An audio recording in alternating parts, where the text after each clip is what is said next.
Recently, I visited one of the most extraordinary archaeological sites from ancient Greece. It's known as Aegae, and it was the first capital of the ancient Greek kingdom of Macedon. It had the largest palace that was ever discovered in ancient Greece, and near the palace and near the ruins of the city is a series of ancient tombs that were for a royal family.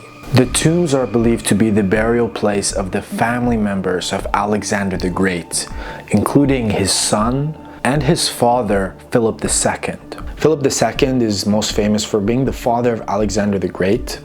If Alexander didn't outshine him so much, he would also be called Philip the Great. When Philip II came to power, the Macedonian kingdom was struggling. It wasn't powerful. It was in a very difficult position. He was the one that innovated the Macedonian phalanx. He was the one that built the army that Alexander the Great used in his campaigns. So if it wasn't for Philip, Alexander definitely wouldn't have been able to conquer the Persian Empire. And at the peak of his power, after Philip had basically subdued all of Greece, all the other Greek city-states under his rule, he was soon after that assassinated in Aegae, in the capital of Aegae, during his daughter's wedding. His daughter actually was named Cleopatra. She wasn't the famous Cleopatra we know from Egypt. Cleopatra was just a common Greek name of the time. And it was such a shock to the world when he was assassinated because he was such a powerful figure. The burial would have been very fast. It would have had to be done very quickly. So the tomb must have already been constructed, and they would have buried him inside within a few days. So all of the items that were inside the tomb already existed. They didn't have time to craft and build all these items and put them in the tomb. It seemed to be hastily done from the way that they found everything laid out. The city of Aegae fell into decline after the collapse of the Roman Empire. People stopped living there. There was also a landslide at some point which covered the tomb even further underground. So the tomb was basically lost for centuries. And then in the 1800s, a new village was built right next to the location of the tomb. The village is called Vergina. But it wasn't until 1977 that they carried out a major excavation on the site, and what they found was astonishing. They found 4 tombs. 2 of them were broken into and looted over the years, but the other 2 were completely intact. They were unopened and untouched since they were first sealed thousands of years ago. The first tomb had been broken into and looted. It was an older style of tomb, but they found the remains of 3 bodies inside. A man around 6 feet tall, which was very tall for the time. The remains of a woman who, from their dental analysis, was around 18 years old. And the remains of a few weeks old baby. The bodies were not cremated, they were just laid to rest there. There's also a very detailed wall fresco in the first tomb of the kidnapping of Persephone by Hades. That indicates that this was the burial site of a royal king. And they believe this tomb is the oldest of the 4, and it's kind of an older style of tomb, while the other 3 tombs were kind of a more evolved style. The majority of scholars don't think this was Philip II. It could be Philip II's father, Amnitas, or it could even be his other son, Alexander the Great's half-brother. Tomb 2 is the most spectacular and most controversial. Unlike Tomb 1, Tomb 2 was completely intact and unopened. They had never seen anything like it before, and the amount of gold and silver that it had inside was unbelievable. The first thing you'll notice about Tomb 2 is its facade. It has this massive temple-like entrance because Philip was seen as such a powerful figure that they viewed him as a god. He was a deified king, hence why his tomb was built as if it's the temple for a god. And that is what differentiates Tomb 2 from Tomb 1. And when they discovered it, they didn't want to destroy the entrance of the tomb, so they dug around it and broke in through a wall to preserve the spectacular temple facade. It had a golden box which had the cremated remains of a man who was around 5'7" to 5'8" tall. And they analyzed the bones of the man and they found severe injuries on the skull, which matches the descriptions of Philip II having an eye injury at some point. He took an arrow to the eye. And because the bones were cremated, they had shrunk a little bit. They weren't completely burned, but had definitely shrunk a little bit. And the box that the bones were put in was quite astonishing. It's made out of 24 carats of gold and it weighs 8.3 kilos empty. It has amazing craftsmanship and it's very detailed. It also has the symbol of the royal Macedonian family, the Vergina son. Along with it, they found the largest golden wreath from ancient times. It weighs more than 700 grams, almost 1 kilo. The golden wreath would have been placed on the head of the deceased. Tomb 2 had a main chamber and a smaller chamber. In the smaller chamber were the remains of a woman who was between 20 and 30 years old.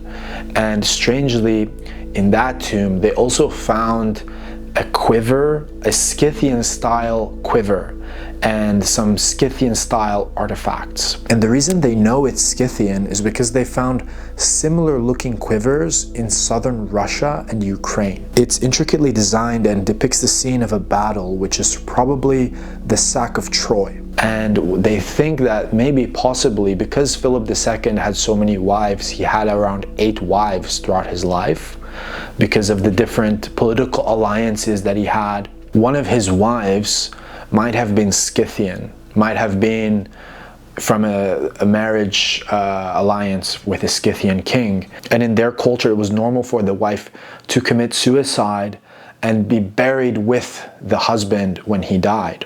And so that could explain why there are Scythian items, Scythian quiver in the tomb. They also found this incredible looking breastplate that would have been worn by a woman going around her neck, and it's designed to accentuate the length of the neck and would have been worn by an ancient Macedonian queen, probably the wife of Philip. In Tomb 2, they also found armor and weapons that were placed there that probably belonged to the person that was buried inside. It included a breastplate, helmet, greaves, spears, swords, and other items. It's difficult to say who exactly the armor and weapons belong to, but there's a few theories about them. Firstly, if Philip II was buried in Tomb 2, the armor and weapons could definitely have belonged to him, especially because the greaves that they found in Tomb 2, they were gilded, meaning there's no other pair like them. They were crafted for a very specific person, and they can clearly see that one is slightly longer than the other. And this matches up with what we know about Philip, that he suffered a terrible leg injury. He walked with a limp because he was hit with a spear in the thigh during a battle against a tribe called the Tribali. And it's possible because of that injury, the greaves were designed specifically for him in that way. There's another theory about the armor, the breastplate that they found. The man who discovered the tomb in the 70s, Manolis Andronikos, he pointed out that when he first found this breastplate, he immediately thought that he had seen this somewhere before, and that where he had seen it before was on a mosaic, one of the most famous mosaics of Alexander the Great, which shows him at the Battle of Gaugamela, way after Philip, his father, had died. And in that mosaic, Alexander is wearing a breastplate, which looks very similar to the breastplate that they discovered in Tomb 2. And even the sword that's shown in the mosaic looks very similar to the sword that they found in Tomb 2. So could it be that Philip and Alexander used very identical weapons and armor? Or could it be that this is actually the armor of Alexander the Great that was placed in Tomb 2? Alexander's tomb was never found. Nobody knows where he was buried. There's some stories that maybe his body was taken to Egypt by one of his generals. Even though we don't know where his tomb was, it's very possible that after he died, his belongings were taken back to his home, back to where he was born, and were used in the tombs and used in the funerals and the rituals of some of his other family members, because they would have really revered Alexander's personal items. So it's possible that some of the armor and weapons that they found in the tombs of Aegae are the armor and weapons of Alexander the Great. But his actual burial place, his actual tomb, wherever they took Alexander's body, we don't know where that is. That's lost to history. That's still a mystery. Another thing about Tomb 2 is that it contains a fresco of a hunting scene of a man, a bearded man that looks like Philip, hunting a lion.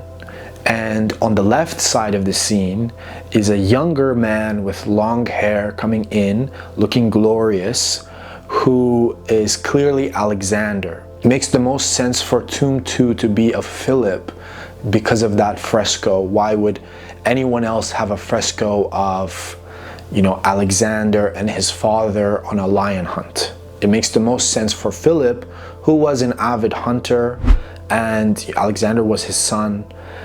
It just makes the most sense. Tomb 3 was also completely intact and unopened, and it contained the remains of a boy around 14 to 16 years old who was also cremated. His remains were also in a golden box, and it's believed these are the remains of Alexander IV, the son of Alexander the Great.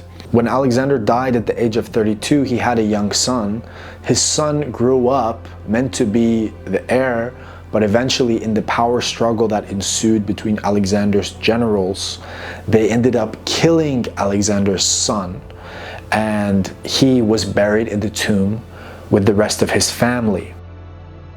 The last tomb, Tomb 4, is kind of mysterious because it was unfinished. It seems to have been under construction and then suddenly stopped. Even though it's unfinished, it's the biggest and would have been the grandest of all the Vergina tombs. Could this have been the tomb for Alexander the Great? Was it intended for him? Or could it have been for a later Macedonian king? Nobody really knows. So even though the location of Alexander the Great's tomb was never found, what we can say for certain is that the tombs of Vergina belong to the core of the Argread dynasty. These were the people who built, ruled, and inherited the Macedonian Empire, the family members of Alexander the Great himself. Thank you for watching. If you liked that video, please consider subscribing for more, and I'll see you guys in the next one. Take care.